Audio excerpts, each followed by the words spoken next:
Hello viewers, welcome to Digi Loans. ఈరోజు మనతో పాటు చంటి గారు ఉన్నారు. లోన్ అగైనెస్ట్ సెక్యూరిటీస్ లాస్ అంటే ఏంటి అని ఒక షార్ట్ వీడియోలో తెలుసుకుందాం.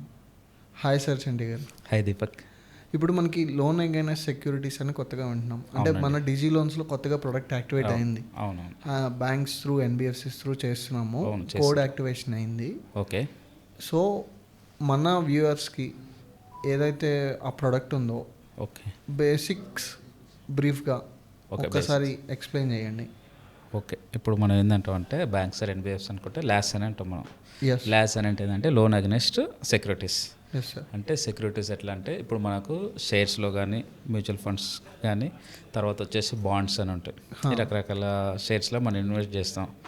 దానిపైన మనం తీసుకునేదాన్ని లోన్స్ అని అంటాం. లోన్స్ అగెనెస్ట్ సెక్యూరిటీస్ అంటే ఆ బాండ్స్ కానీ ఆ షేర్స్ కానీ ఏదైనా పెట్టి తీసుకునేది అనేది. ఇప్పుడు మనం ప్రీవియస్గా వెళ్ళాలనుకుంటే ఒక హోమ్ లోన్ వెళ్ళాలనుకుంటే మనం సమ్ డాక్యుమెంట్స్ ఇచ్చేది ఉంటుంది. పర్సనల్ వెళ్ళాలనుకుంటే సమ్ డాక్యుమెంట్స్ ఇచ్చేది ఉంటుంది. బట్ ఏంటంటే ఇలానే ఏదైనా ఒక లోన్కి వెళ్ళాలనుకుంటే ఏదో ఒకటి ప్రొవైడ్ చేయాలి.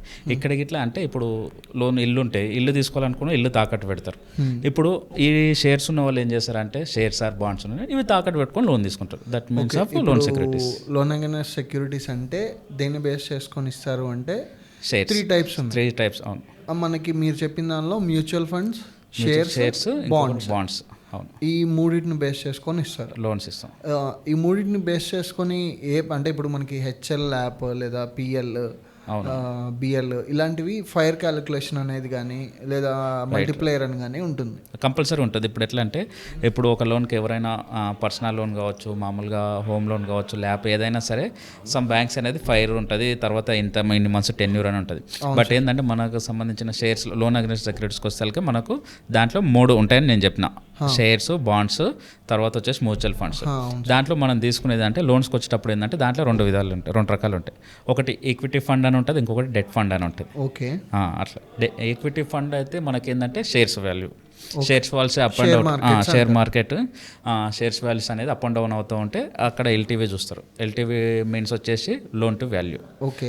ఏదైతే షేర్స్ ఉన్నాయో ఆ షేర్స్ వాల్యూస్ తగ్గుతుంటే బట్టి మనకు లోన్ అమౌంట్ ఇట్లా తగ్గుతుంటుంది. షేర్స్ పెరిగే కొద్దీ లోన్ అమౌంట్ ఇట్లా పెరిగే ఛాన్సెస్ ఉంటాయి. హైప్ ఉంటుంది. పెరిగితే కంపల్సరీ పెరుగుతాయి, ఛాన్సెస్ కాదు. ఒకవేళ షేర్స్ అయ్యే కొద్దీ లోన్ అమౌంట్ హై అవుతుంది. షేర్ వాల్యూ ఇప్పుడు సపోజ్ మాకు ఒక 100 CR ఉందనుకోండి. అవును. 100 CR నుంచి ఎంత పర్సంటేజ్ ఇస్తారు లోన్? ఈక్విటీలో అయితే మనకు 50 to 60% వరకు ఫైర్ అనేది క్యాలిక్యులేషన్ చేస్తారు. 50 CR ఇస్తారు. 50 CR 50 to 60% అన్నప్పుడు 100 CRలో ఉన్నప్పుడు మనం డీవియేషన్ బట్టో లేకుంటే సమ్ కస్టమర్ని చూసా మనం 50 to 60% మనం ఆ షేర్ వాల్యూని చూసి మనం పంపించేసే ఉంటుంది.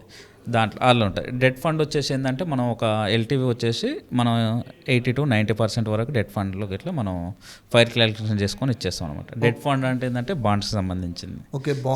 అది ఎందుకంటే ఫిక్స్డ్ అనమాట.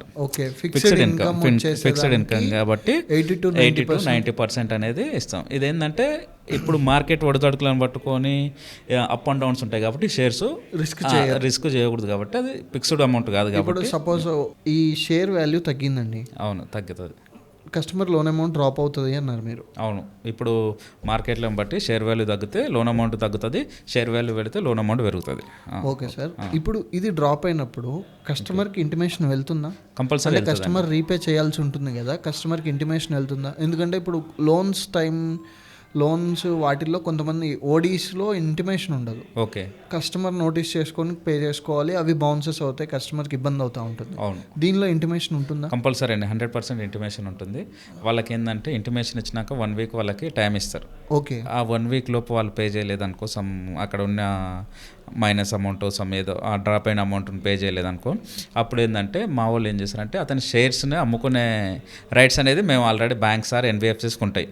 ఎందుకంటే ఫస్ట్ అగ్రిమెంట్ చేసేటప్పుడే ఆ టర్మ్స్ అండ్ కండిషన్లో కంపల్సరీ అనేది ఇవి ప్రొవైడ్ చేస్తారు. 7 days కస్టమర్కి ఇంటిమేట్ చేసిన 7 days లోపు కస్టమర్ ఎలాంటిది ఏదన్నా సపోర్ట్ చేయకుంటే, కస్టమర్ ఏదన్నా పే చేయకుంటే అప్పుడు ఏంటంటే కస్టమర్ షేర్స్ని అమ్ముకునే అథారిటీ బ్యాంక్స్కి ఎన్బిఎఫ్సికి ఉంటుంది. ఓకే. ఈ బ్యాంక్స్కి ఎన్బిఎఫ్సిస్కి అథారిటీ ఉంటుంది. అవును. అంటే ఇప్పుడు కస్టమర్స్ జాగ్రత్తగా ఉండాల్సింది ఏ విషయంలో అంటే షేర్ వాల్యూ ఎలా ఉంది ఏంటి అని చూసుకొని ఒక చిన్న అవగాహనతో ఉంటే చూసుకొని బ్యాంక్ ఏదైనా నోటీస్ కంపల్సరీ ఇస్తారు. ఒక 1 వీక్ దాటకుంటే నోటీస్ అనేది ఇచ్చేలోపు మనకు pay చేసుకోవాలి. పంపించేస్తారు. లేకపోతే షేర్స్ అమ్ముకునే ఇది అథారిటీ ఎందుకంటే అప్పుడే కస్టమర్ లోన్కి వెళ్ళేటప్పుడు మొత్తం ఎక్స్ప్లెయిన్ చేస్తారు డెప్త్గా. అంటే ఇప్పుడు కస్టమర్ లాస్ అవుతాడు, ఎందుకంటే కస్టమర్ మనం ఇచ్చేది 50% ఆఫ్ ద షేర్ మార్కెట్. అవును. బ్యాంక్ అనేది 100% ఆఫ్ ద షేర్స్ అమ్ముకునే అథారిటీ ఉంది. అవును ఉంది. కస్టమర్ లాస్ అవుతాడు. సో కస్టమర్ జాగ్రత్తగా ఉండాలి అంతే. ఇంకా అక్కడ ఏంటంటే కస్టమర్ అనేది అబ్జర్వేషన్లో ఉండాలి డైలీ. అంటే మార్కెట్ ఎలా ఈక్విటీ ఫండ్స్లో ఉందండి. ఓకే. డెప్ట్లో అట్లా ఉండదండి. డెప్ట్ ఏంటంటే సెక్యూర్ ఫండ్ కాబట్టి మనం ఆల్రెడీ సెక్యూరిటీ ఉంటుంది కాబట్టి దాంట్లో మనం 80 to 90% ఫైర్ తీసుకొని క్యాలిక్యులేషన్ చేస్తాం. దాంట్లో ఎలాంటి రిస్క్ అనేది ఏమి ఉండదు. ఇప్పుడు మనకి ఈటికి ఏదైతే ఫైర్ అని అంటే లోన్ టు వాల్యూ ఎల్టీవీ అని చెప్పారు కదా, అది 80% 90% డెప్ట్ వాటికి ఇస్తారు. ఈక్విటీకి వచ్చేసి 50 to 60% అది మార్కెట్ని బట్టి కాల్ తీసుకుంటాం. అవునండి. అది డిజి లోన్స్ త్రూ అయితే కాల్ తీసుకోవాలి. కంపల్సరీ డిజి లోన్స్ త్రూ వస్తే కాల్ తీసుకొని మనం చెప్పిస్తాం. మీ దగ్గర ఇలాంటి షేర్స్ కానీ ఈక్విటీ షేర్స్ కానీ బాండ్స్ కానీ ఆర్ ఎల్స్ మ్యూచువల్ ఫండ్స్ కానీ ఏమైనా ఇన్వెస్ట్మెంట్స్ చేసి మీకు లోన్ రిక్వైర్మెంట్ ఉంటే డిజి లోన్స్కి కాంటాక్ట్ అవ్వండి. మీకు ఇక్కడ కింద నెంబర్ కనిపిస్తుంది, ఆ నెంబర్కి కాంటాక్ట్ అవ్వండి. అండ్ మీకు వచ్చేసి ఇప్పుడు సార్ నాకు ఇంకో డౌట్ వచ్చింది. ఓకే చెప్తే టెన్యూర్ ఎలా? టెన్యూర్ అనేది మనకు 36 months ఉంటుంది, 3 years వరకు ఉంటుంది. ఓకే అంతే. ఇంకా తర్వాత వచ్చేసి మనకు కేటగిరీ లిస్ట్ ఉంటుంది. ఓకే. లిస్టింగ్ కంపల్సరీ ఉంటుంది. క్యాట్ 1, క్యాట్ 2, క్యాట్ 3 ఇట్లా ఉంటుంది. ఓన్లీ లిస్టింగ్ ఉన్న ప్రొఫైల్స్నే మనం చేస్తాం. ఓకే. టెన్యూర్ వచ్చేసి 36 months ఉంటుంది. Okay sir. Okay thank you అండి. Thank you.